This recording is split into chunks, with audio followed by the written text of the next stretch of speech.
Hi there, I'm Mr Shyamalan, consultant hand surgeon, and this is a patient educational video on cubital tunnel syndrome. Hi Mr Shyamalan, could you talk me through what I might expect in a consultation with you?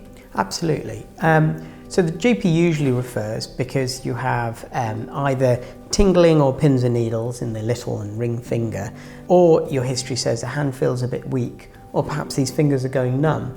Occasionally you get sharp shooting pains coming up the arm itself.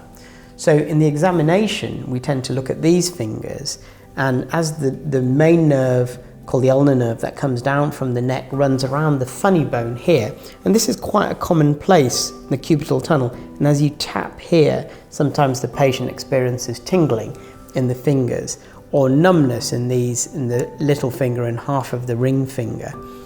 The muscles in the hand, this group of muscles here and the muscles in the back, and essentially all the muscles except for the big muscles in the thumb, are supplied by the ulnar nerve, which runs around the cubital tunnel. So in more chronic conditions, they can be involved as well. Thank you. And would I need any other investigative work done? Yes, so we tend to use nerve testing to diagnose, because the nerve test looks to see where the blockage is. So an analogy is a motorway, and if the blockage is in the motorway, in the centre of the motorway, the nerve impulse just won't travel. And sometimes you can get blockages at the beginning of the motorway, and sometimes in the neck, and occasionally at the end of the motorway in the wrist. But by far the more common ones is here, and then followed by the neck, and then occasionally there's a small canal in the wrist itself that can get blocked.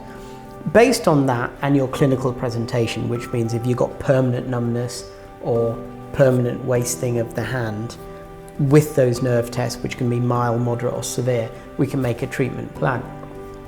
We tend to advise on simple mobilization exercises of the neck, wrist. Don't lean on the elbow, and if that doesn't settle and the symptoms are progressive, then we'll talk about surgery.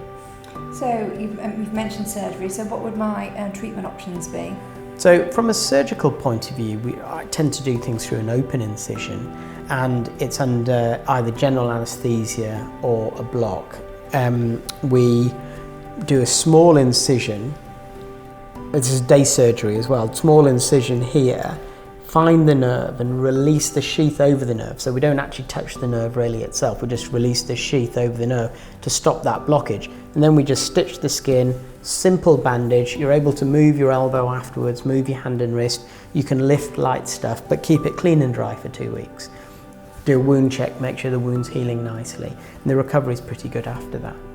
So you've mentioned recovery, so what sort of time scale are we looking? I would say you're doing most things by 6 weeks. So certainly once the wound is healed, you can get it wet, start to do driving, lifting, carrying by about 4 to 6 weeks, with a return back to normal function by 6 to 8 weeks. And again, would physiotherapy help me in my recovery? Absolutely. I think if there's any issues relating to the scar being slightly sensitive, or the elbow feeling a bit stiff, or even just regaining that sensation to the hand and the strength to the hand, that can all be supervised by the therapist. And I think that will work quite nicely with doing your own exercises as well. And should I be mindful of any complications for surgery? Absolutely. I think the main problem with this surgery is it doesn't work, so that you still have persistent problems, the hand is still weak. So hopefully the diagnosis is correct and you've looked at the nerve testing and the symptoms are appropriate. And it may sometimes be a time issue, because the nerve, like I mentioned the analogy of the motorway being blocked, if the blockage is here and the traffic has to travel all the way down to the hand for the muscles to recover and the sensation, that may take a long time. And if you're fit and healthy and you're young, perhaps that recovery will happen sooner. But if you're elderly and you have other diseases such as diabetes, it may take some time or may never truly fully recover. So you have to be mindful of that. The scar can be quite sensitive. It does tend to settle just with some desensitization and massage. I mentioned stiffness in the joints afterwards. Infection is a very small percentage, but treated early, the outcome's pretty good. And any pain and swelling related to the surgery forearm should settle, or any hematoma that you may get in that area, which is a blood collection like a bruise. Once again, that settles also.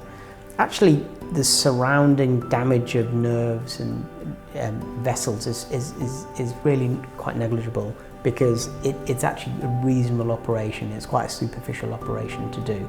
But you should always be mindful of any procedure that it's still an interventional thing and occasionally can make you a little bit worse. Thank you. Okay, thank you.